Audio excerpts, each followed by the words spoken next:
Mula 7.50 to 9 pesos noon, naglalaro na ang kada piraso ng itlog sa 47 pesos ngayon. Bababa pa po. Hanggang ano po yan, April. Marami kasi na yung itlog. Hindi lamang nagmura ang itlog, bahagya rin dumami ang supply nito habang malaki ang nabawas sa demand pagkatapos ng holiday season. Kung nangyari po, hinabol po ng ating industriya yung tingin nating kakulangan sa produksyon during that time.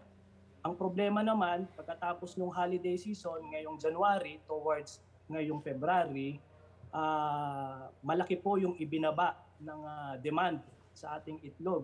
Kaya ang Department of Agriculture hinikayat ang publiko na kumain o gumamit ng mas maraming itlog.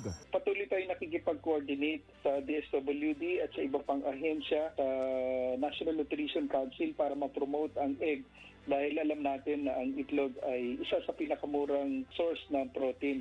Ayon sa isang nutritionist at dietitian, maituturing na superfood ang itlog. Bukod sa protina, magandang source din ito ng vitamins at minerals na makatutulong sa metabolism. Pero naglalaman din ito ng cholesterol at saturated fat. Kaya sa pagkain ng itlog, dapat daw isaalang-alang ang overall diet. Safe na safe yung pagkain natin ng araw-araw ng itlog. Mostly this is recommended for those considered healthy. So pag sinabi nating healthy, walang iniindang sakit, walang diabetes, walang heart problem, walang high cholesterol.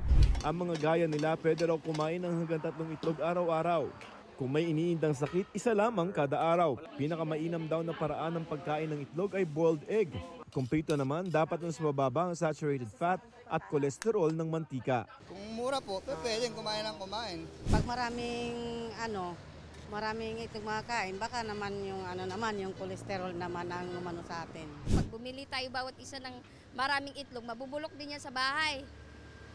Kung makabili ka man lang, yung tama lang. Mahal ang sibuyas dito sa Metro Manila, pero sa Vintar, Ilocos Norte, napilitan ng isang magsasaka na ipamigay na lang ang inani niyang sibuyas. Hirap kasi siyang ibenta ito kahit pa ibinagsak na niya ang presyo sa 35 pesos kada kilo. Kaya naisip niyang ipamigay na lang ito sa mga kakilala at nanghihingi. Kailangan na rin daw kasing anihin ng mga sibuyas para hindi masira at masayang. Wala pang pahayag tungkol dito ang Department of Agriculture.